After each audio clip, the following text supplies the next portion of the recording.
wrote Auntie Esabod. And the reason why I wrote her is because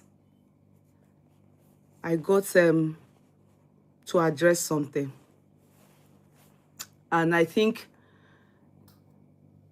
it's just to set records straight. It's just to set record straight. You see,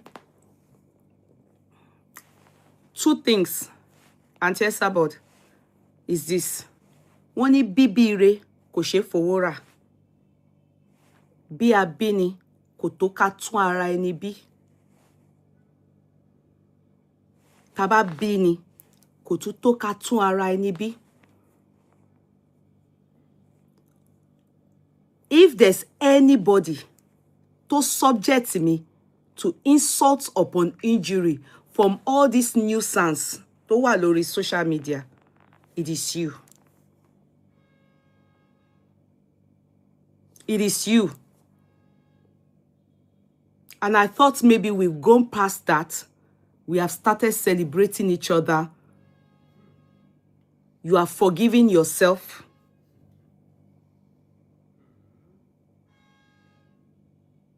But I see that every time that things happen out there, every time that things happen out there, and you see me in it, you will always insult me. Tabani, ta ló kọ́kọ́ bẹ̀rẹ̀ sí máa bú mi. You were the first to praise me as a blogger, and you were the first to start to insult me. You tagged me, ìyàwó ilé alágbèrè. Till tomorrow, you were the same one that said I was sleeping with Demola Seriki, a man I never met all my life. It was later on I discovered pé Arabuni. That is what you people call blogging.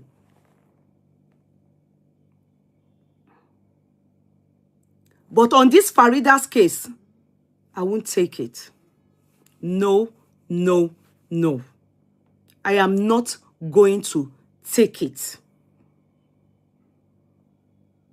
Mi ò ní gbà ní ọwọ́ yín, Auntie Esabod. Mi ò ní gbà lọ́wọ́ yín. Mi ò ní gbà. Because tí egungun bá ń jẹ ilé, tí nǹkan gan bá ń jẹ èèyàn, gbogbo yín ẹ ní sọ. Tí n bá bẹ̀rẹ̀ tèmi, òun ni ẹ máa bẹ̀ sí ní, don't talk, overlook. And that was why tí mo ṣe dá padà fún Farida. Because many of them, they always think that, oh, Yeye Kudi is a soft target. So wá máa ṣẹnu wọ wọ́ṣọ́wọ́ṣọ́, wá máa gbé wá. Tí gbogbo ayé bá bú wọn, tí bloggers bá bú wọn, they won't respond. Or tí wọ́n bá sọ̀rọ̀ wọn, they won't wo bí aláya wọn dá kí wọ́n respond. But tí Yeye Kudi bá, tí kò bá ṣẹlẹ̀, tórúkọ wọn jẹyọ ńbẹ̀, and I say it, they will come. And it's Auntie Esabod that caused that for me. She's the reason why all these idiots, all these nuisance, àwọn ọmọ àbí ìkúyà, àwọn ọmọ ìrankíran yìí, tẹ́ pé everybody á ṣe máa ṣẹnu wọ́ṣọwọ́ṣọ sí mi lára. I came on this social media without knowing anybody. I have never in my life, Auntie Esabod, you've never seen me before. I have never seen you before. In my lifetime. We live in the same country, but we have not yet to see each other. We've never met in a party. Never. Never have we seen each other before. The same thing you did last year on this Justice for Mohbad, and they brought case to you. You were insulting me on your platform. You didn't even speak to me.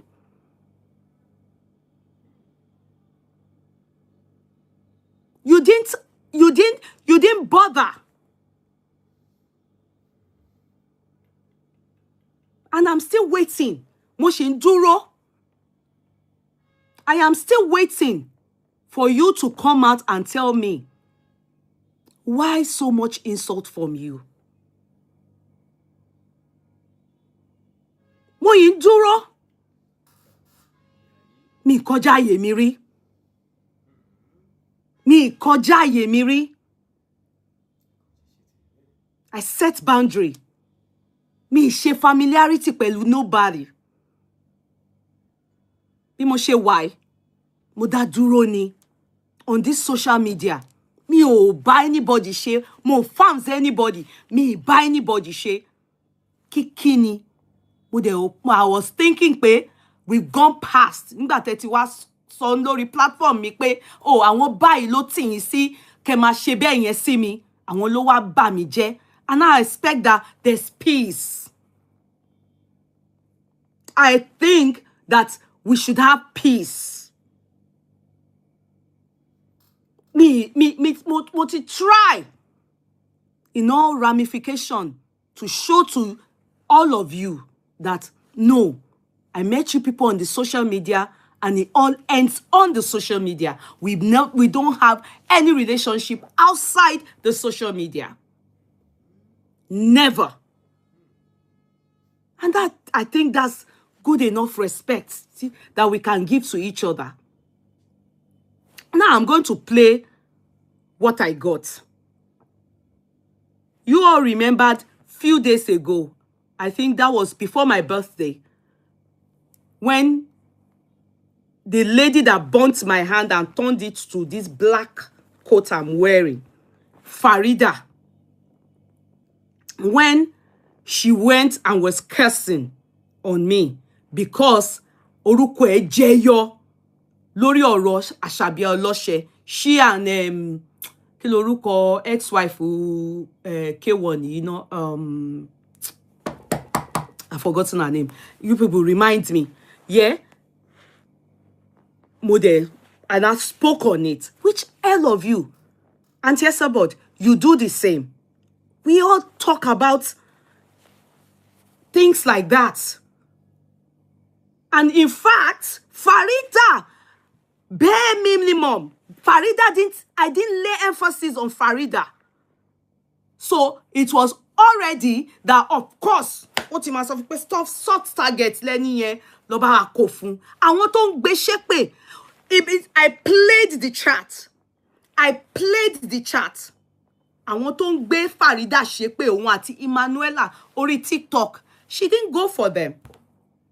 Èmi tí mo sọ pé Farida's case is in passing by. Èmi yẹn ló bẹ̀rẹ̀ tó bẹ̀ sí pariwo tó bẹ̀ sí ṣẹnu ẹ̀ ṣàpàṣàpà yẹn. Tó bẹ̀ sí pariwo, tó bẹ̀ sí ṣépè. Tépè yẹn dẹ̀ máa mú. Because it's so obvious pé oh Kudi ni ló dùn jù, the fact that I spoke about it, and I mean I don't have any familiarity with you. I used to know you through Demola. I don't know you personally. Aside the fact that before Demola brought you to me, or you people came to me on this lady's case, Lady Larit. Sorry, Larit, I shouldn't be mentioning your name, really, to be sincere. It's just that I can't, there's no way I would talk about Farida that your name won't come up. I'm so sorry. Because I know that the last chat, it brought you out again and you were really, really upset. I am sorry. But there's no way. But, you know, for me to hear some things that Auntie Esabod mentioned, it hurts. Ṣé àwọn Farida ló sọ fún yín pé àwọn fún mi ní ṣìngbáy? Ṣé Demola àti Farida ṣé wọ́n ní owó mi ni? Tí gbogbo yín bá ń gba owó lọ́wọ́ àwọn èèyàn fi sọ̀rọ̀. I don't do it. I'm yet to see who will come out and say, oh, Yeye Kudi spoke for me and I gave her, or spoke in favor of me and I gave her a dime. Tí Farida bá ní òun fún mi ní kọ́bọ̀ rí, kó jáde kó sọ. Àbí Demola sọ̀rọ̀ Funrarai. I don't belong to such sawawu. Ní nǹkan tí yàn bá jù lọ, mo jù lọ. Auntie Esabod, ní nǹkan tí èèyàn bá jù lọ, mo jù lọ.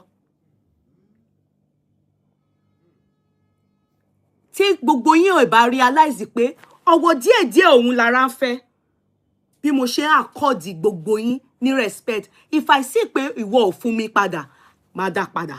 In fact, tí bá ti rí pé no, ó fẹ́ máa kọjá àyè lọ́dọ̀ mi, máa fi ẹ́ sí àyè pé no.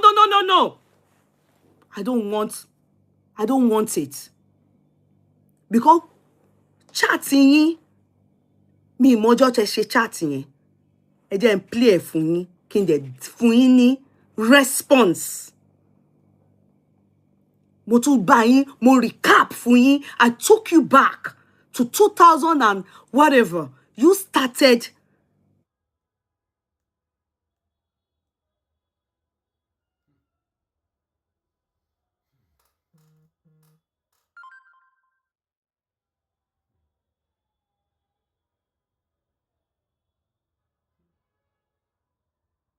I'm going to off that thing because I don't want my... We can't hear you, Yeye. Yes, it's my husband that made that call. He messed it up. You can't hear me. Can you hear me now? It's my husband that made that call. I have to... Yeah, I have to mute it because it's going to be called... Am I still here? Am I still here?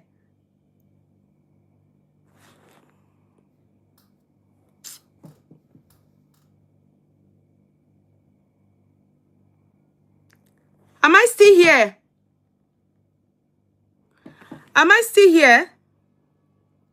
Okay, I'm back. Okay, good. So I didn't realize that something had happened.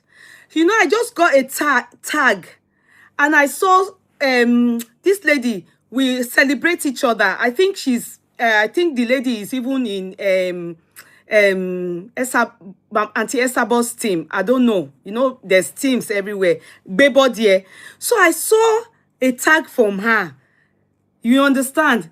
Talking about me. She tagged my name. You know, I didn't know. I didn't realize that. I just shared the video because I saw that she was talking about being a victim of Farida as well. Way before Farida even started bringing her adverts on Facebook or something like that. So I didn't realize that Auntie Esabod has spoken about me horribly. Do you get what I mean? So I actually thought, you know, she was just coming up with her own truth. Do you get it? So when I shared that video, like, see that mode they look, you know, because I know, of course, I've had people that have come to complain to me about Farida's cream. And Farida will not lie. You know, I'm just laughing at her that she's doing this because she knows that she actually did something horrible to my hand. She did. There's no need. She went to my cream vendor. Her name, and my cream vendor is Beef's Beauty Care. She went to my cream vendor and she went to tell my cream vendor to beg me. My cream vendor is based in United Kingdom. You can go and meet her. Do you understand? Anger was what made me to reveal that secret, because I've held that secret in me for years. Do you get what I mean? For years, I had held it within me. Before this had happened, before Demola brought her to me. You know, this had happened when I went to Nigeria for my housewarming ceremony. Do you get me? My cream vendor is who introduced me to Farida. And not personally to Farida. She only paid for, can you woman pay full body scrub, full spa. She only paid for full spa in Farida's store. Do you make sense? She paid for it, and that was what made me opportune to know the store. And when I went there to take to do the spa. I saw it's a beautiful place. In fact, on that day, they gave me kí ni wọ́n máa ń pè ní drink Chapman. I think when you do full body spa, they give you Chapman free. Do you get what I mean? As a part of, so I was mentioning it and praising her studio or her shop. Then somebody told her, do you understand that? A lady came to your shop and she was praising, I mean, she's praising your, then she connected with me. So Farida had connected with me, thanked me for saying lovely things about her shop. Do you make sense? Then, after that, I was complaining about my Noku innocently on chat. Motin Lobis Beauty Care. But I was complaining about dark Noku. Do you get me? I was complaining about it innocently on chat. After that thank you she did to me, and she messaged me and said, sis, can I get your address? I want to send you cream that I saw you complaining about your Noku. I saw Farida sharing the picture of the hand tó jóná tí mo send sí nígbà tó get in touch pẹ̀lú mi tí mo dẹ̀ send the picture yẹn sí pé kó wò ọwọ́ yẹn jóná báyìí ó jóná ó ṣe prororororo báyìí, and she was sharing it as how my hand was, how my finger was before she contacted me. Té èèyàn bá bẹ̀rù Ọlọ́run gan á bẹ̀rù èèyàn. But that's not where I'm going. I want to play something, and I will go back to why I'm doing this simple chat. Do you understand? Because you can see me. I am talking, and I'm laying emphasis, and I'm also bringing out points, and I'm going to give evidence, and that's how I do my stuff. Farida, I gave it to her because she stayed a chat and she was cursing. Ìyẹn ló mú mi bínú tí mo fi sọ̀rọ̀ pé tí gbogbo ayé bá tiẹ̀ ṣépè àbí bá mi jà kò gba ẹnu ẹ̀. Because ìwọ tẹ́ pé ó ṣèkà fún mi, ó jó mi ní ọwọ́, mo dẹ̀ decide pé no, I will keep it because you told my cream vendor, and my cream vendor got in touch with me. Ó dẹ̀ bẹ̀ mí pé woman yẹn ó get in touch pẹ̀lú Farida, ó dẹ̀ ń bẹ̀ òun pé kí má mention orúkọ òun. Mo dẹ̀ ní no, I wouldn't do that. It was anger that she was cursing. Ọlọ́pàá èwo ń tèpè. And moreover, what we were talking about regarding what's her name? Asabi Olose. Kí ló fa èpè nínú ẹ̀? Mi ò mọ̀ pa ẹ̀ jẹ́ mi ò mọ̀ pa ẹ̀. Ọkọ tí ẹ̀ bú mi pé gbẹnu sọ̀hún ṣe kinní kan. Nígbà tó máa sọ̀rọ̀, nígbà tó máa bú mi, òun fọmọ bú mi. Ó ní ọmọ tèmi gay ni, I'm a failed mother. Èmi náà dẹ̀ fún ẹ lésì. Mo ní kó lọ gbé àwọn ọmọ fún wọn lọ́mọ. Pé ó jí ọmọ ni. Wọ́n wá àwọn ọmọ yẹn ní ilẹ̀ Haúsá. Ó jí àwọn ọmọ gbé. Ó rà wọ́n ní 1 million. Nígbà tí èèyàn kì í ṣe ẹranko. Ó jí àwọn ọmọ gbé, dá àwọn ọmọ lọ́mọ padà. Ó ní èmi failed mother ni mí. Ó ní oníṣìnà ni mí. Ó ní oníṣìnà ni mí pé bó ṣe ń dómi ní London ni wọ́n ń dómi ní Kòròdú. Mo dẹ̀ ń dúró pé kò gẹ́ evidence ẹ̀ jáde. Èmi dẹ̀ ní evidence tiẹ̀. Ṣé bí ọ̀rẹ́ ẹ̀ tún ti wá sọ, babaláwo tó fẹ́, kí ni nǹkan tó ṣe ẹ́ tí babaláwo ṣe fẹ́ ẹ? Ó ṣà ní nǹkan tó ṣe ẹ́. Tó mo dẹ̀ ní ó fi wúùmù ẹ ṣògùn owó. Ó dẹ̀ ṣe marriage tí ò last 1 day. Tí ìgbà wíwọ ni kó fún ẹ ní flower ẹ, kó fún ẹ ní Guinness Book of Record flower because of you see, ìwọ ẹ bá búyàn ẹ mọ̀ nǹkan tẹ́ máa bá lẹ́nu onítàn. Ìwọ ń fi ara búyàn, but èmi ní fact tí mo fi máa bú ẹ. Èmi á bú ẹ, mo á gbé fact ẹ jáde. Ṣé bí babaláwo ló fẹ́? Òun ṣáà ni wọ́n sì tún sọ ṣe pé nǹkan tó wà lára ẹ tí wọ́n bá kọlù ẹ ikú ni, kò dẹ̀ sẹ́ni tó fẹ́ pa ẹ́ pé kò bàbá tiẹ̀ lọ síwájú pé o ní nǹkan tó ń rán. Ṣé mo form story nìyẹn? Ṣé bí mo ọ̀rọ̀ nǹkan tó wà ńlẹ̀ ni? But ìwọ sọ ẹ̀yin lè búyàn. You can dish out, you don't want to receive. You cannot dish out and don't expect anything ẹ fẹ́ dish ẹ fún pé kóhun mọ́wọ́ lọ́rẹ́. Mo dẹ̀ máa ń sọ nǹkan kan, tí n bá dá ẹ lóhùn, kóhun mi dá ẹ lóhùn ni. Ìsídà ò kì í ṣe celebrity, ò jámọ́ anything. Do you understand? Tí n bá dá ẹ lóhùn, ó depend how many times tí n bá dá ẹ lóhùn, ó show pé o gbé pẹ́lí. So Farida is not somebody tó máa bú mi, tó máa ṣépè fún ara ẹ̀ tí mo máa dákẹ́. Mi ò ní dákẹ́. Máa dá padà. Mi ò ní gbà. Because already ó ti hurt mi. Èmi lè mú mọ́ra, mo jẹ́ mọ́nú, mo gbà. But èmi wá mo ṣe chat, mo analyze. Àwọn tó ń gbé ẹ ṣépè, lọ bá wọn yẹn lórí TikTok. Ẹ wá jókòó, ẹ wá ṣe chat. Ẹ wá pera yín jọ, ẹ wá ṣe ìgbìmọ̀ àjẹ́, ẹ wá ń gbé wá fún mi. Ẹ expect pé I keep quiet? No, I ain't gonna keep quiet for any of you. I can if I think you are irrelevant. If I think you are irrelevant. But not be Farida. Ma dá lóhùn. Now, when that happened, we thought, obu mi, mo bú ẹ. Everybody ti lọ.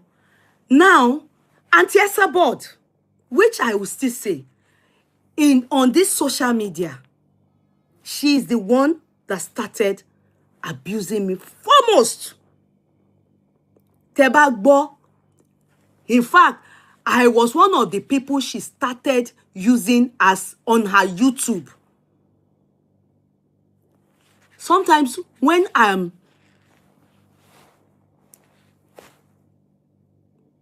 decide to let go, I have 1, 2, 3 people that will always remind me, you should never forgive this woman. But it's not about forgiveness. It's about moving on. It's about moving on. It's about moving on. I just thought to myself, I have to move on. I don't want to bottle anything, about her anymore. Let me just go past it. But there's no time that people will bring things to you that you would do the needful as àgbàlagbà. Ó ní àgbà kì í wà ní ọjà kó rí àwọn ọmọ tuntun wọ́. I said it before long time ago. I said our firstborn is the same age as Auntie Esabod. I call her sister. So, mo níru wọn nílé. Àkọ́bí wa. Many of you would have seen her at my 50th birthday. She's a lawyer in United Kingdom. So, mo níru wọn lé. And I accord the respect even despite all. And when it gets to a point, we need to know when to stop. We need to know when to stop. It's not every time that you people, especially we Yorubas, it's not every time la mama frustrate omode, younger people. It is said that respect is reciprocal. According to me, and I reciprocate it.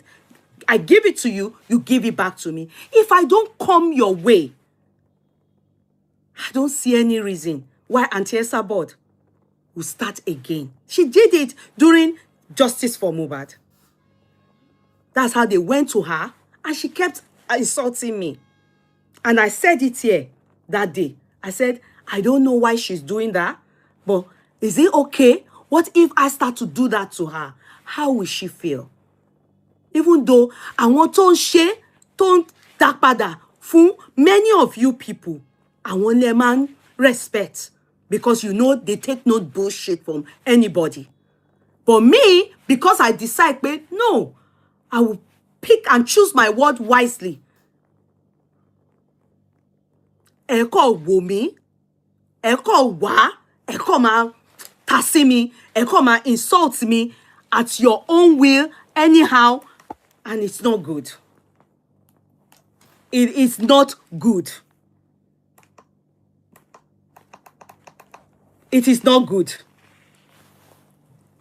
Please, I don't want you typing Wumi and Liam here. Kekori buruku yin lo. Let me tell you the truth. Are you listening to me? I don't want you typing Wumi and Liam here. I have no damn business with them. And I say it here again and again. Wumi is still not doing it right. If I'm not putting my mouth in justice for Mohbad, just know that I'm doing it because of the fact that I said I've withdrawn. I don't bloody care about, if you type anything about Wumi here, kò ní dá fún ẹ. Kò ní dá fún ẹ. I don't bloody care. On Mohbad's case, I stand with my full chest. I regret nothing that I did. I still stand my ground. They should go and do the needful. Useless family. Useless family. Ato Baba Mohbad o, àti Wumi o, àti Ya Mohbad o. Gbogbo wọn lórí burúkú ni gbogbo wọn. So fuck off. Get the F off. I don't bloody care. Don't talk about Wumi here for me. I'm not interested. I've laid my hands off justice for Mohbad. I'm not interested in justice for Mohbad. Tó bá wù wọ́n kó sin Mohbad, bó wù wọ́n kó jẹ Mohbad, bó wù wọ́n kó má sin, it's you people's damn business. But hear me good. I am not in any way remorseful. Rather, I stand it here and here again. They all know what pied Mohbad. Àti Wumi, àti Baba Mohbad, àti Ya Mohbad, àti spending, and gbogbo wọn pátá, àti brother kí lorúkọ idiot yẹn tó ń kọ rubbish. Fuck off. No, I'm not distracted, my sweethearts. I'm not distracted. I saw one bumble cloud typing shit. Typing shit. Because I'm not in justice for Mohbad. I have my reason why I kept up justice for Mohbad. Okay? Kẹ́ kó ṣì yín lọ. Bó wù yín kẹ́ sin Mohbad. Bó wù yín kẹ́ má sin Mohbad. Bó wù yín kẹ́ jẹ́ bloody bumbleclad business yín nìyẹn. Who bloody cares? I want nuisance. You think I'm here to talk about Wumi? Who is Wumi? Who is she? Idiot. As I was saying,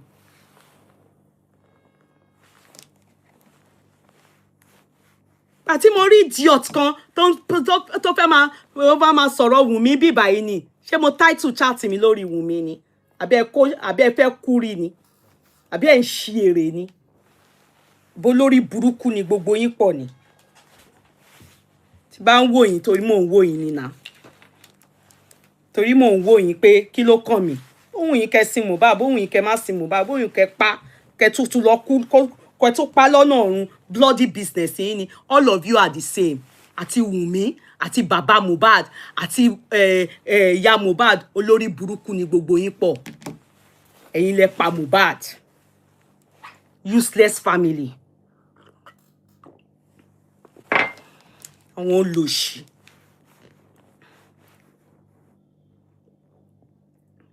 Please let me play what I was saying. So it was Baybody that I said.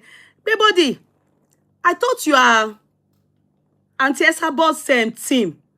Because we celebrate each other. Like, because I saw your tag. So why is it that I thought you are in Auntie Esabod's team? Because I saw the video that was sent to me where she was now abusing me. Like, I'll play it. I'll play it for you people so that you can see it. Wọ́n lò ṣì. Torí pé mo rọra jìnnà sí gbogbo yín, bó wù yín kẹ́ para yín dànù nínú justice for Mohbad. Kí ló kàn mí? Ẹ rò pé mi ò mọ̀ ọ́tọ̀ ni. I know the truth. People want the truth. Go and sort it out within yourself. Fair bloody business. Kilo coming. Mobile the tomo mini and you lo shidede. Useless family.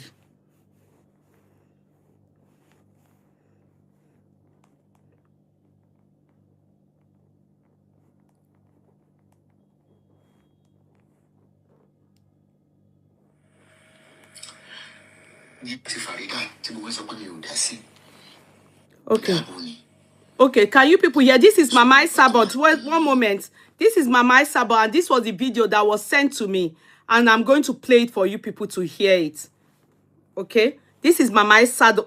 Mama Esabod. I don't know the day she did this chat, but fortunately, it was Baybody that I shared her video, you know, because I'm of the understanding that Baybody is Mama Esabod's team.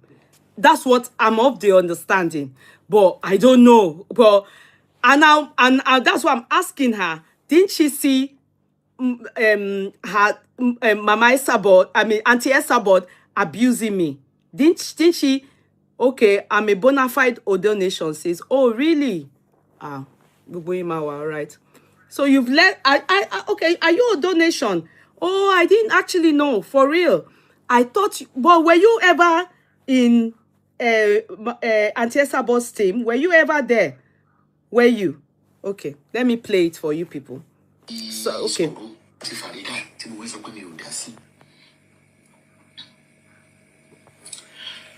Yeye Kudi, Farida, ati skoro, ore ni bu tetele, oro le vitu ni ndowe. Imi oni dasi. I'm not scared to face Yeye Kudi at all. Yeye kinda boni. So, but don't want to demala jongwe to who come. If not because Farida gave Vendo mini be me badasi. Now, Auntie Esabod, oyeke dabo mini. I don't get that aspect. Why? Oyeke dabo me. If not that you are Farida is your vendor. Oyeke dabo mini. For what reason? Can you please elaborate? You know, Shemo, this is ongoing. Lori social media. And you know, that time as well, the time that you were insulting me, you were the one that started with Iyawole Alagbere, that I was one of the people, your victim. I was one of your victims. You said I was dating Demola Seriki. Till that man died, I don't even know him. You said he will come here to this country and I will take church members, which later you revealed the person that came to tell you, that came to defame me to you. You came on this platform and told us that it was Bukola Law that that was doing all this, and her husband, they were the ones coming to you to defame me. In fact, they were the ones sending pictures of me. Till tomorrow, I'm still waiting on the evidence. You were the same one that started the story of I snatched my husband from somebody. You were the same one that said it, that I snatched my husband and the man's wife is in Nigeria and he has 5 children. You even said that it's my last born. That's the only child that I bore for this man, that the man is an old man that I got married to. Shake him around. Shake him go back memory lane.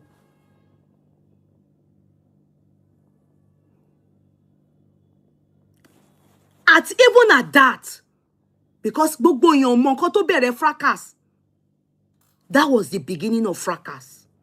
When people ask me, but you were involved in fracas then, that was the beginning of fracas.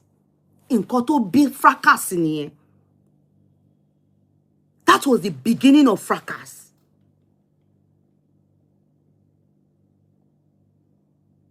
Nǹkan tó bí fracas òun nìyẹn.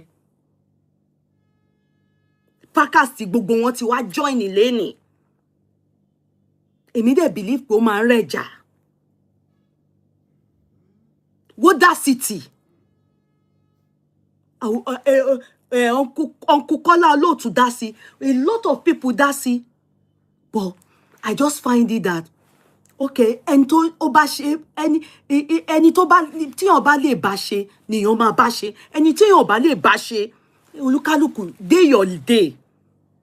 Mo dẹ̀ rò pé ní orí social media yìí, I don't think anybody has maintained his or her steez more than me, because you will never see me dead or alive on anybody's platform. Mo dúró láyé mi. Mo dẹ̀ dúró tán, wọ́n máa mú po ni. Mi ò ní team. Mi ò ṣe team, mi ò dẹ̀ ṣe fracas.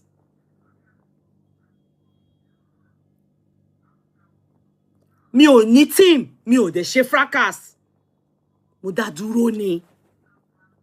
And I think that's good. Mo ní peace me, and I'm enjoying it. And I think tí n bá dá sí ọ̀rọ̀ tí mo ń sọ̀rọ̀ èèyàn, I don't know why. Ẹ máa sọ pé ó yẹ kẹ́ dàbò mi ni. Why tẹ́ ṣe máa dàbò mi? Have I at any time dàbò yín rí tẹ́ ẹ bá ń sọ̀rọ̀ anybody?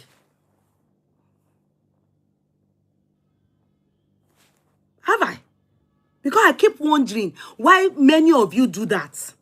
Mo tún sọ on this social media. In fact, mo máa ń sọ ni, màá ní kó tó ka one, bóyá ni máa pe two. I'm the one that started. You started YouTube. But on Facebook, I am the first speaker. Truth be told, èmi ni mo bẹ̀rẹ̀. Kí o máa ṣe motivational speaker, kí o máa sọ̀rọ̀ live, then I started it. Mo tún humble ara mi, mo ní tá bá máa ka 1 to 3. Mo humble ara mi ni, mo ń búra mi kù.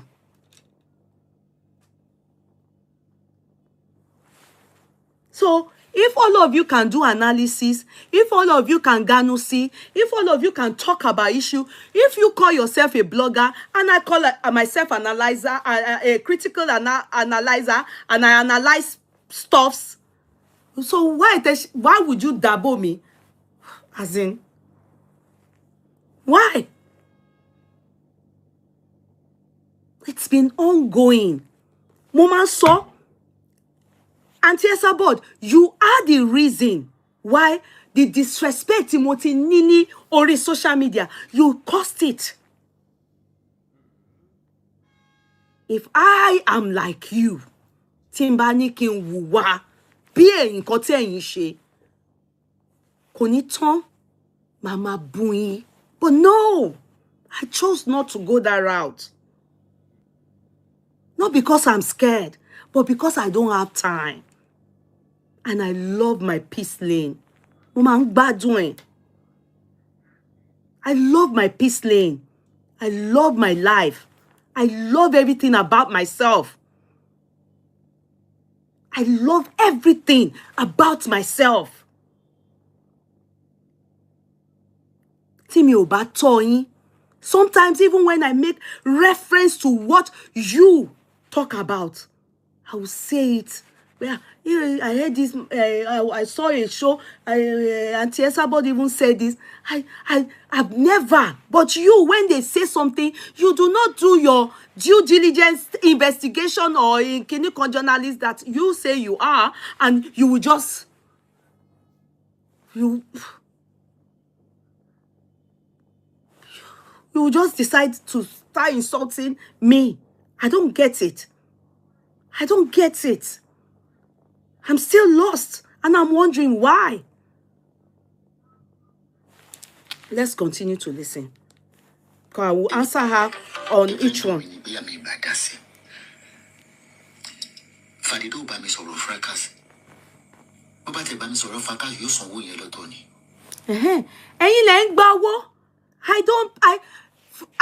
I can't imagine somebody saying you speak or you spoke on something and I don't do it.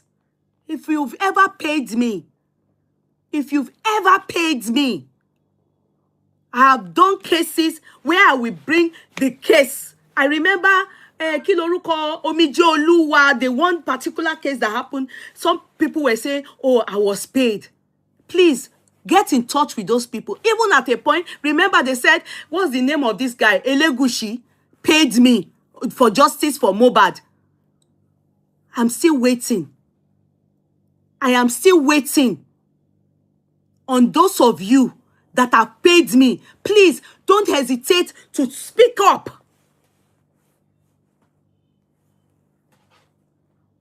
I'm still waiting on those of you that have oh sorry, this thing I'm not even charging it, and mo notice pe o fe ku, and I'm thinking in my head, yeah, shey me o charge kini ni ko ba ko ku ni.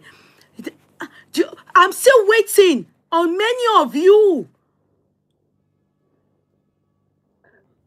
I'm still waiting on you people to come out and talk about Yeye Kudi, when you spoke on this issue, the things I have on social media. I'm an influencer. If I am influencing for you, when I say influencing, now get me, I can say it here. Influencing for you, the only company or realtors that I'm influencing for is, I've done it for Lemfi influencer. Do you understand? They put me on the poster, and that one, yes, they paid me. What's the name of these people that paid that I influence? Landness, you see me on their poster. They put me on all this kí lorúkọ gbogbo àwọn kíní tó máa ń gbé sí títì ní Ìbàdàn. Tẹ́ bá ṣe wọ Ìbàdàn bẹ́ẹ̀ máa rí mi káàkiri. What do they call this? Billboard. You can't, it's my face, so they paid me for it. Do you get what I mean? But my cream vendor, Beast Beauty Care, go and meet all of them. All those vendors on my page. Ask if I collect money from them. My cream vendor, go and meet them. Call them as I'm live now. But if I collect a dime from them, Billboard, yeah, that's what. I'm influencing. I've influenced for anyone you see that they do poster with my face. Those ones I am influencing. I get paid. But I want him to advertise. Please call any of them. Zafi Concept. Go and ask her if she pays me. Yeti with White Trends, all those people. Nana Williams, all those people. Go and meet them. Go and meet them. If I collect a dime from them, go, please. Don't hesitate. Go and ask them and say, this woman has lied, oh, come. Please, don't hesitate. At least, Beast Beauty Care is my cream vendor. Abi, go and meet her. Ask her. Auntie Esabod, I do not get paid. I do it because I use the product. I do it because I use the product, I like the product, and then I choose to introduce the product to my community. I pay and I buy their product. Will Zafi give me gold free? I buy at the rate that all of you buy. All of them that I do not collect. I'm saying it with my full chest. Go and meet them. Say that, carry this chat and go and meet them. Mi ò ní that ma, because there's no, the reason why I do this is that I can tell you that èló ni mo fẹ́ charge àwọn people yẹn tó máa pay me. Ẹ sọ̀tọ̀. Because I don't even know if they are buyeked where. I still look at it that, okay, let's all grow together. I have the platform. They have the product. I have the platform. They have the product. And I bring it. I use it. Sometimes when I buy things from them, they will add complimentary for me. Sometimes on my birthday, they will do music for me to appreciate me. Some of them will give me, C40 is the one that gave me this frame. It's been in my kitchen for, there's one that was Beats did for me, gold like this. If you go to my hotel apartment in Nigeria, many of the frames there, it is Beats Beauty Care. Woman deliver, tí bá wà lẹ́kọ̀ọ́, á ní pé kó lọ kó ṣá lọ gbé nǹkan frame fún mi. So why tí mo ṣe fẹ́ máa if I want to, owó èlò wo ni mo fẹ́ charge wọn? Èlò ni mo fẹ́ charge àwọn people yìí? So I'm not collecting a dime. They don't have, I'm sure they can't pay my money. I'm sorry. They can't. Because me more how buoyant they are. Maybe now I will start looking at doing that in 2028, but not now. Even me, I'm growing. So I'm growing with them. So that is that aspect. So, Auntie Esabod, you know, for you to say you will dabble me, it hurts me listening to you. I know people, bloggers always say one thing, they are friends to nobody. But just as much as you are friends to nobody, we should still respect each other and understand what they call boundary. I am the CEO of my platform. As long as I did not come to your side, I did not disrespect you, I didn't come to your lane, I saw something trendy and they were cursing this stupid Farida and K1's ex-wife, and I brought it, I played it, and I said, if it is true that these people are involved in this matter, in fact, on Farida's case, I said it is in passing by. It is in passing by. I think sometimes when our children, they are having misunderstanding, which I am nobody's child. I have my mother alive.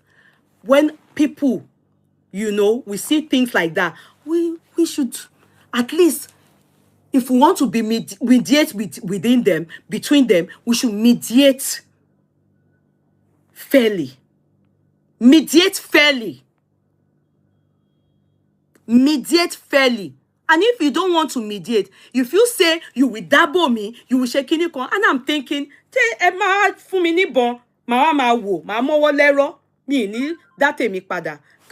that's what you people want, to see the ugly side of me. Does it make sense? Does it make sense?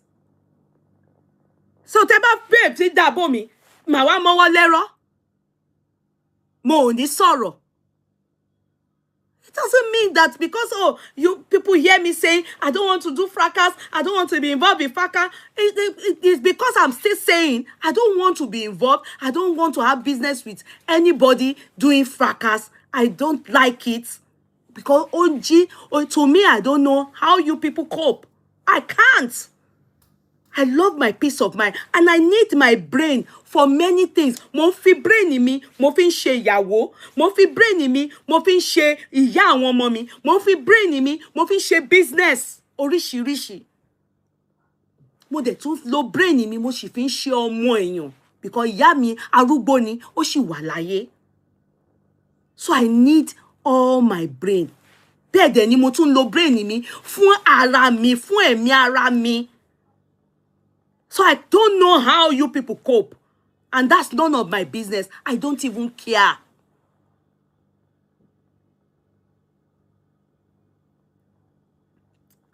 I don't even care.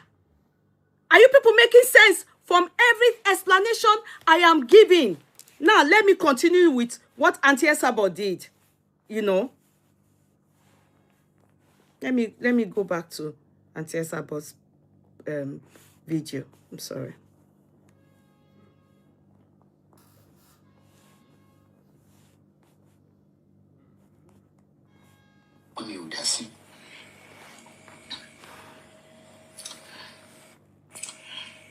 Yeye Kudi, Farida, àti Skoro, ọ̀rẹ́ ni gbogbo wọn tẹ́tẹ̀lẹ̀. Ọ̀rọ̀ lòdì tó ní Dojue. Èmi ò ní dá sí. I'm not scared to face Yeye Kudi at all.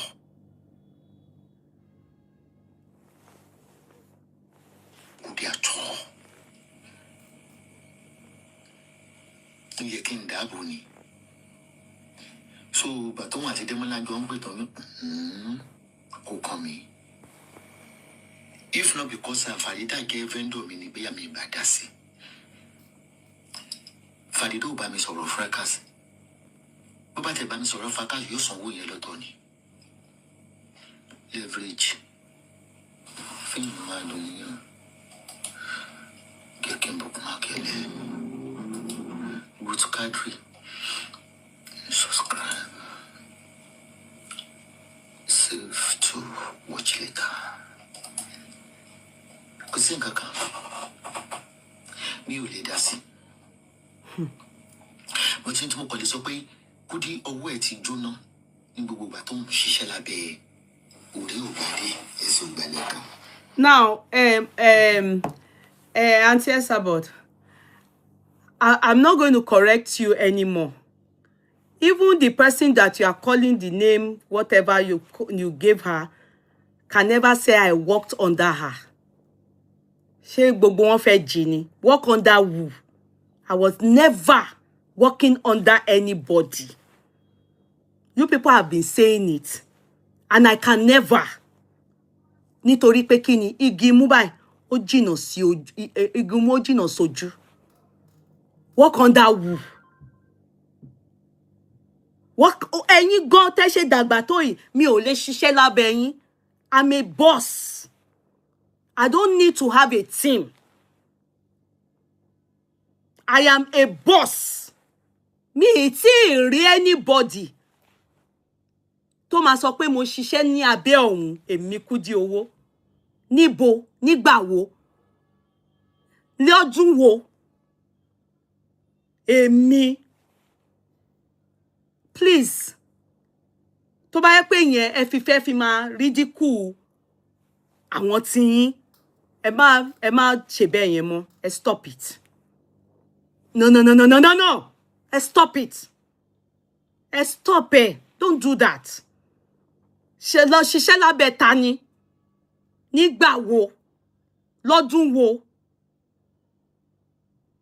When? Nígbà wo sígbà wo? Níjọ́ wo nìyẹn? I never had that. Never was I in my life in anything. Never. I'm saying it here. I've always been the boss of myself. Ọ̀gá mi ni mo jẹ́. Never. Well, you can't even call you you that you are their boss. I can't be under you. Talk less of àwọn tẹ́ dárúkọ. I can never. Kò ṣẹlẹ̀ rí. Mi ò ṣe rí. Kò dẹ̀ lè ṣẹlẹ̀ láíláí. When? How? Ní ìjọ́ tí wọ́n ti ń kó bára wọn, tẹ́ ti ń rí voice note, tẹ́ ti ń rí expose, anything. Ìjọ́ wo lẹ rí pé wọ́n ní Yeye Kudi comment nínú bẹ̀, ó wà nínú group yẹn, voice note ẹ̀ rèé, ọ̀rọ̀ tó sọ ń bẹ̀rẹ̀. I've never been under anybody. Never have I. And kò dẹ̀ lè ṣẹlẹ̀ over my dead body. So please, take that back. Ẹ má máa sọ mọ́, bóyá ẹ fẹ́ fi ṣàràbù ni, but please, it irritates me. Kẹ́ máa sọ pé irú èmi. Ẹ̀yin tẹ́ jọ̀gá wọn gan, I can never be, ẹ lè gbà mí ní mo lè wà lábẹ́ yín, kò possible. Torí ọ̀gá méjì ò lè wà ní same place. I'm a boss on my own. Ní gbogbo ọ̀nà. Ní gbogbo nǹkan tí yàn fi ń jẹ́ boss láyé. Gbogbo ẹ̀ lọ́lọ́run fún mi. Ko. I don't know why you said that. So I'm just saying that, please. Ẹ dẹ̀ ti máa ń sọ long time. Oh, you were in this team. You are. Àtijọ́ tí wọ́n ti sọ àṣírí ara wọn, tí wọ́n ń gbé voice note jáde, tí wọ́n ń gbé oríṣiríṣi. Ẹjọ́ ibo lẹ ti rí pé mo ever wà nínú tíìmù ìyẹn rí àbí tíìmù kan rí. Ẹjọ́, ẹ gbé wá. tí mo ti bá wọn ṣe pàdé team. The only time I did any team meeting and did team so was with Infinity and not team, was when we were organizing party. After that, everybody ló ń lo ẹni. Tolúkálùkù wà láyé ara ẹ̀ tí mi ò wo ojú ṣe túnṣe náà wojú mi. Everybody wà pa láyé ara wọn. Mi ò bá ní mi ò ṣe team rí. Mi ò wà lábẹ́ èèyàn rí. Níbo? Nígbà wo? Which year? Which month? Which century? Never did that.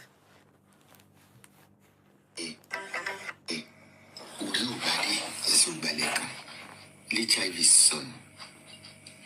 Owó ti jóná tipẹ́tipẹ́, ó ti bleach tipẹ́tipẹ́. Even on social media tó dé àwọn afin bu ẹ bari empathy. Ṣé ti gbọ́? Ẹ ti gbọ́ Esabod. Èmi àti yín ṣàríra rí. Èmi àti yín ṣé ẹ rí mi rí sí ojú ní party wo lèmi àti yín ti pàdé rí. Ní party wo? Ní party wo lèmi àti yín ti pàdé rí. Ṣé ẹ rí mi rí? Ṣé ẹ pa mi pàdé rí? Have we ever met before? We are in the same country. But you've never seen me. I have never seen you. You've never seen me. I have never seen you. Which party have we ever met? We've never met. We've never met. True? You are not lying about, yes, I have tampered with my skin, and I didn't hide that. I never hid that. That, yes, I tampered with my skin. But when Farida gave me cream, it was dash. It burnt my skin. It destroyed my skin. It swore my skin. It destroyed it. I thank God that many people, they have many people that it affected them. This is not to target her, but this is as a response to what she did to me when I spoke about her involvement. And this is what they said. They said, gbogbo nǹkan tí gbogbo wa máa analyze, tá máa ń sọ̀rọ̀, as you as a blogger, is what did you see now? You come, you bring, you talk. And so Farida thought to herself, pé the next thing tóun máa ṣe, she went for my child. Ó wá fún àwọn ọmọ mi, ó wá fún mi, ó wá fún ìdílé mi.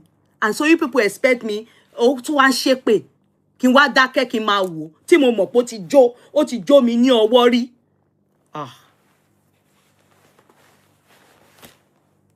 Ìkà àròjọ, but ìkà kọ́ ló máa dà.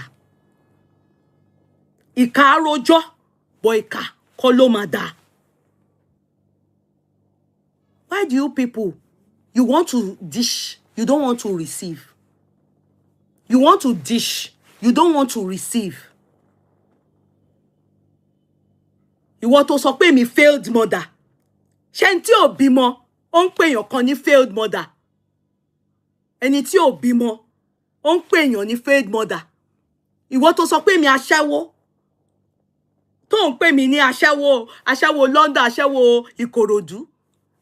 Mi mọ reason tó ṣe tẹ wá jẹ́ gbogbo bẹ̀yẹn ló mú fún mi. Ìwọ tó ṣe lójú wa báyìí tí ọkùnrin kókó ẹ̀ within 2 days of marriage. So tí wọ́n bá dish, èmi á wá sọ, ẹ ṣé gan, èbú ìdẹ ẹ̀ ń tà, ẹ mà ṣe o, mo dúpẹ́, ẹ ṣé mo dúpẹ́ o, èbú ìdẹ ẹ̀ ń tà, màá wá lọ sùn, màá lọ mómi lé. No. Ìwọ sì sọ tí wọ́n lè sọ as a failed mother, kíní kan bú mi, ó bú mi tọmọtọmọ. Ó wá expect kí n fi ẹ́ sílẹ̀ pé tí mo mọ̀ pé ìwọ lọ ra ọmọ, màá wá dákẹ́. No. Ẹ jẹ́ ká máa rò náà. It's unfair. Torí mo ń dáhùn padà again. Mo sì tún respond padà. Yes, it's true. I tampered with my skin, no doubt. no doubt. But Farida burnt my hand. Ó dash mi ní cream ni o. Ó rí mi tí mò ń complain of knuckle. Ó dẹ̀ pè mí pé sis, send your address, I will send you DHL cream. Nígbà tóun dẹ̀ máa help mi, ọwọ́ mi lànà. Ore ló fi ṣe o. You understand? Mi ní parọ́. Ó fún mi ní, mi sọ a penny. I did not pay a penny. She dashed me, but ọwọ́ mi lànà. So, ìwà bú mi, Farida bú mi, màá wá máa wò ó, màá ní thank you. Mo ẹ ṣé mo dúpẹ́, ẹ dẹ̀ bú mi, ó dùn mí o. Màá wá mọ mi lé, mi ò ní sọ tí ìtẹ́mi mọ̀ tó jẹ́ ọ̀tọ̀ tí a ti gbọ́, mi ní sọ jáde.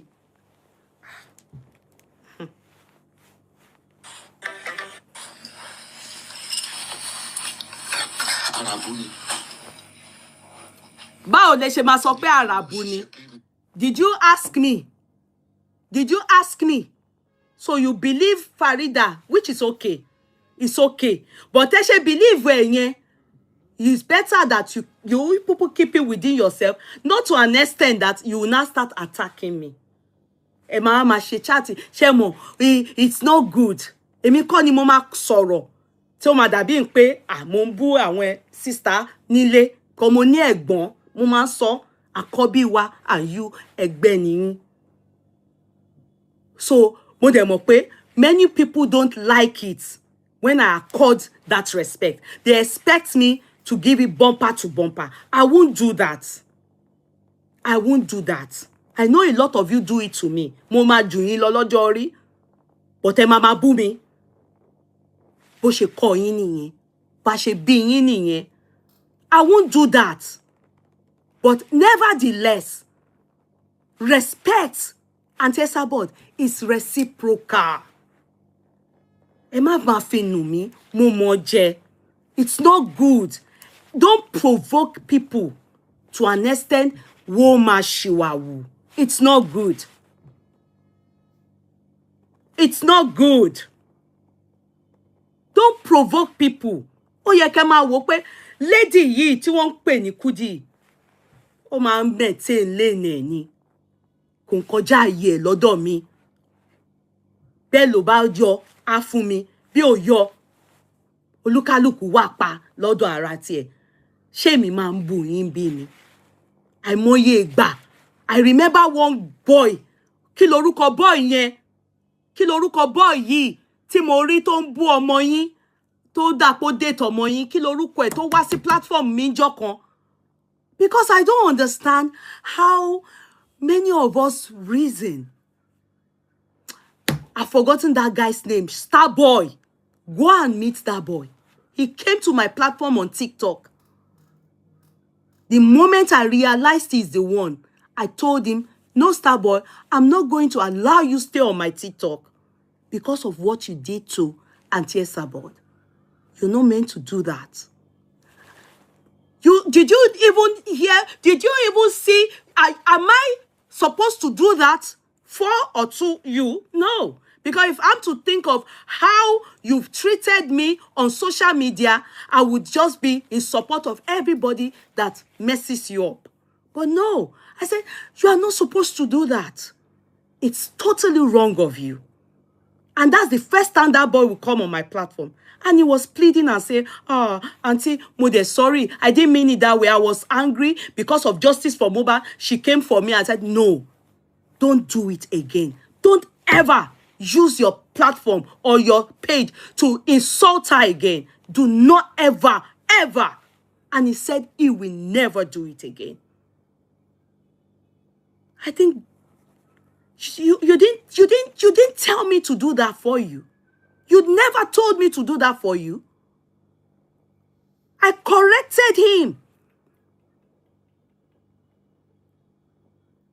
I don't see what is it that you people really think that I am. Them man feel pé, oh, Yeye Kudi here, let's come for her, let's insult her. I don't get it. Go and watch that video. It should still be on Facebook, but it happened on TikTok. That boy came to my platform. He came for something else altogether. And the moment it was my aburo that brought him, kí lorúkọ bossman. Mania, shaking she boy ló ṣe nǹkan báyìí sí ọmọ Auntie Esabod. Nobody uni auntie money. No. I'm not going to allow you stay here because of what you did. Why did you do that? Oteko, I chastised him. I spoke the truth. You are not meant to do that. Doesn't matter what the mother did to you. Omolomo. So why? Why? Ṣé ẹ ti fi etí gbọ́ nǹkan tó ṣẹlẹ̀ láàrin èmi àti stupid Farida yìí? Ṣé ẹ ti fi etí gbọ́? Ṣó tó kí ó bọ́ síta? Ṣé àwọn tó gbé ṣépè? Ṣó ní ẹ̀mí tó gbé wọn ṣépè? Àwọn tó bu, ṣó ní ẹ̀mí kó bú wọn? Ó ṣe jẹ́ èmi tí mo sọ̀rọ̀ lórí ọ̀rọ̀. Like others, àwọn dẹ̀ wá, àwọn tó kù yẹn bu o, àwọn fọbalẹ̀ fún èmi analyse ni. Ó ṣe jẹ́ èmi because ó ti wò pé èmi la lárinfín. Then bóyá ó ti rò pé ẹ máa wá side òun. Bóyá ó ti rò bẹ́ẹ̀. Because from what you are saying now, ẹni tó bá sanwó fún yín fún fracas, ẹ ṣe fracas. As in, I don't take a dime for my cream vendor. My cream vendor is there, Beast Beauty Care. Please, when people call you to confirm if you've ever paid me, please say the truth. If you've ever paid me, say the truth.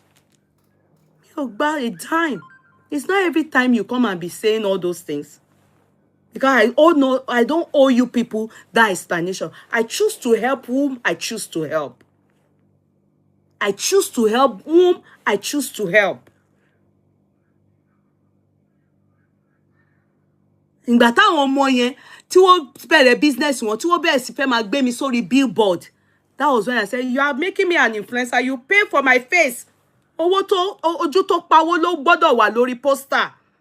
I asked them that you must pay for my face because my face is my brand. Lemfi too. They paid. If you see my face on something, you must pay. You can't just use my face. Others that I share and all those, my face is not there. I'm doing it so we grow together. So we grow together. Who is Eunice? Eunice is... No. Which Eunice is that? Eunice is... Who is Kola?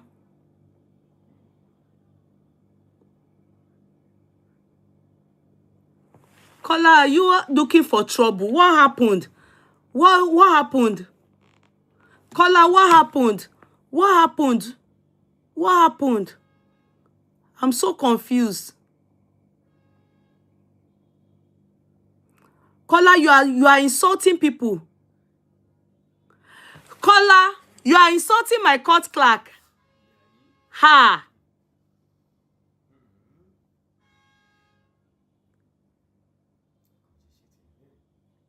Kola, you are insulting my court clerk. That's not good. That's not good. Why are you insulting my court clerk? I don't joke with my court clerk. So, ju mẹ́ta lọ o. Àwa ò ní team o. Àwa ò pọ̀ o. Ju mẹ́ta lọ. Pọ̀. No, I won't take that. Because I always tell them, don't block without, second chance. Please, can you stop? Don't insult my court clerks, please. Mi ò fi wọ́n ṣeré, mi dẹ̀ fi wọ́n ta yín. Please, don't do that. Don't insult the courtroom members. So, no, don't. Eunice, don't block him. Yeye permission to block Kola. Don't block him. He's going to respect himself. Okay, he has said Eunice, sorry. All right, he has said so. Okay, you are very welcome. You see now, Eunice ma binu. Sorry. Thank you, Kola. God bless you. Let me continue. Emma binu. Let me continue.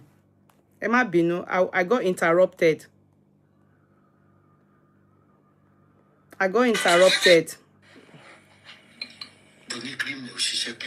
So, okay.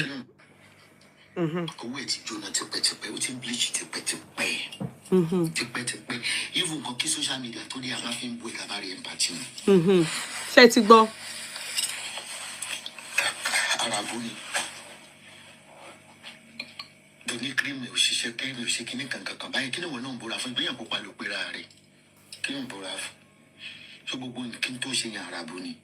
Kò kí ń ṣe Arabu. Auntie Esabod, kò kí ń ṣe Arabu. Mi ò fi ṣarabu. Òótọ́ ni mo sọ. A good thing is that you are a cream vendor. She probably has improved because it's years ago that it happened to me. Mi ò fowó rà. Tí bá fowó rà nsìn, mo máa ní mo dẹ̀ fowó rà kú o. Ẹbí cream vendor mi, tẹ́ bá fẹ́ take pains, go and ask Beef's Beauty Care. Farida lọ bá Beef's Beauty Care. Ó lọ bá pé kó bẹ̀ mí kí má dárúkọ òun. So, èmi ò fi ṣarabu. Èmi ò kí ń ṣe Arabu. Mi ò kí ń ṣe Arabu. Mi ò dẹ̀ lè ṣarabu fún Farida. Cream vendor mi wà ńbẹ̀, Beef's Beauty Care. Farida lọ bá. Ó dẹ̀ ní pé kó lọ bẹ̀ mí. I sent the picture of the bond to Farida. Òun ló ń ṣe àyẹn. Tí ọwọ́ yẹn tó dàbí ọwọ́ crocodile. Oni àbí kí ni wọ́n pe crocodile ní Yorùbá. Tọ́wọ́ yẹn jóná, èmi ni mo send ẹ̀ sí Farida tí mo sọ fún pé kó wo bí ọwọ́ mi ṣe jó ọ̀nà tó dẹ̀ bẹ̀ mí tí mo dẹ̀ fi pamọ́. So mi ò fi ṣe Arabu. Ó tún lọ bá cream vendor mi, Beef's Beauty Care. You people can go and meet Beef's Beauty Care. Àbí ṣé gbogbo yín ṣàmọ̀ Beef's Beauty Care ní London. Farida lọ bá pé kó lọ bẹ̀ mí. Bí mo ṣe ń drop chat yẹn báyìí tí mo máa ń wọ glove, mo máa ń cover ẹ̀ ni. Tí mo ṣe lo cream tó ṣe bí mo fi hàn yín then pé ọwọ́ mi yìí nọ́kù yẹn dẹ̀ dúdú pé mò ń wá nǹkan. Ó dáṣì mi ni, kì í ṣe pé bóyá mo fowó ra o. Torí there's difference between dash and fowó ra nǹkan. Ó dáṣì mi ni. Ó wò rí pé mò ń complain of nọ́kù. Èmi èèyàn kan lè sọ fún mi pé kìnìkan because ẹ̀yin gan sọ pé ti lo cream rí náà. Gbogbo wa láti lò. Ẹni tí ò lò, mo máa ń dúpẹ́ fún wọn ni pé well done because black don't crack. Gbogbo púpọ̀ a lò. Àwọn tó bu lọ́wọ́ bu wọ́n lọ́wọ́. Àwọn tó dẹ̀ búre fún wọn. Ẹ̀yin náà ṣáà lò, gbogbo wa la lò. So mo pupa kékeré o, mo sì pupa gan di sin. So ó ṣẹlẹ̀ bẹ́ẹ̀ ni, ó ti kọjá, but ó bú mi. Ṣé wá expect kémi máa ní thank you. Ó dẹ̀ bú mi o. Kí wá lọ kábíọ́ síbì kan, kí máa ronú, kí máa sunkún pé stupid Farida bú mi. No.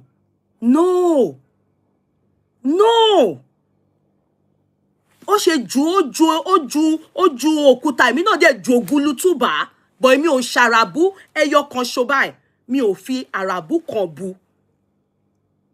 Òun ni kó sọ, kó tender àwọn nǹkan tó sọ, kó tender ẹ̀ fún aráyé. Ẹni tí ò bímọ tó ń pè èèyàn kan ní failed mother. Ìwọ tó ò bí tó ń pè mí ní failed mother. Ṣé o bí ọmọ? Àṣìírè. Torí ó tẹ̀ mú mi rántí. Ṣé o bímọ? Ṣebí wọ́n lọ ra mọ́ ni? Ṣé o bímọ ni? Ẹni tí ò bí ò lè máa bí èèyàn kan. Àwa ẹni tó gbin tó bí ọmọ. Òun pè èèyàn kan ní failed mother. Ìwọ ṣó bí? Ìwọ tó bí? Òun pè ìyàwó ilé èèyàn kan, somebody's wife, ìyàwó ilé èèyàn kan, 20-something years in marriage. Na joke. Easy ni wọ́n ò rí Démọ́lá mú fẹ́ pẹ̀lú gbogbo ogun tó ṣe. Pẹ̀lú gbogbo ogun tó ṣe lóòlé lo 2 weeks pẹ̀lú nínú marriage. Ìjọ́ tẹ wed ní marriage ti bàjẹ́. And Démọ́lá ló mú mi wẹ̀. Kì í ṣe pé ìjàdé orin dòwe. Demola ló mú mi mú ẹ. Ẹ máa gbọ́ ibi tó tún wá tí mo tún fẹ́ respond sí o. Tí àǹtí máa sọ fún gbogbo yín o. Bóyá Farida ló lọ parọ́ pé àwọn fún mi lówó. Ṣé ti understand? Kọ̀wọ́ sọ ń bẹ̀ pé wọ́n fún mi ní owó. Ìyẹn ni mo fẹ́ gbé yọ o. Àwọn pọ́ìntì tó tí wọ́n sọ ni mò ń fi sọ fún yín o. Ẹ máa gbọ́ o. Ìgbéyàwó pa ló pera rẹ̀ kí n bora fún. So gbogbo kí n tó ṣe yan ara bo ni. You are just jealous of Farida, that's all. Ẹ jọ̀ọ́, ẹ̀yin lẹ fẹ́ kí n tún bú Farida.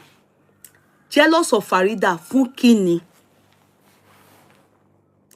How can you say that somebody is jealous of Farida? Please, for what? Fún kíni? Lọ́jọ́ orí mo jù lọ. Ní gbogbo nǹkan tí èèyàn ń ṣe láyé àsọmọbìnrin tó òun fi bú mi. Ọlọ́run gbà ó ṣe yes fún èmi lórí ẹ̀. So, kí ni nǹkan tí Farida ò bá jẹ́ o, or tó ní o, àbí in what way tí mo fẹ́ fi jealous ẹ̀? Those are the things tó jẹ́ pé, you know, you said and you mentioned that is not good. Ẹ jọ̀ọ́ ẹ sọ nǹkan kan, jealous of her in what sense?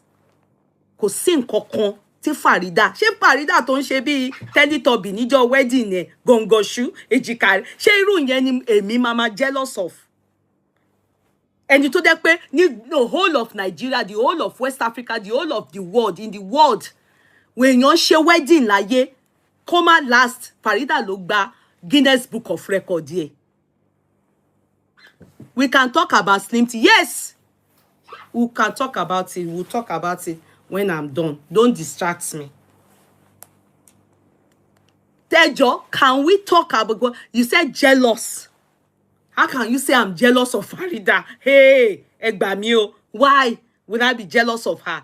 These are the things that, as an elderly person, tẹ́ bá ń sọ fún Farida pé wọ́n jealous ẹ̀, a máa rò pé òun achieve something.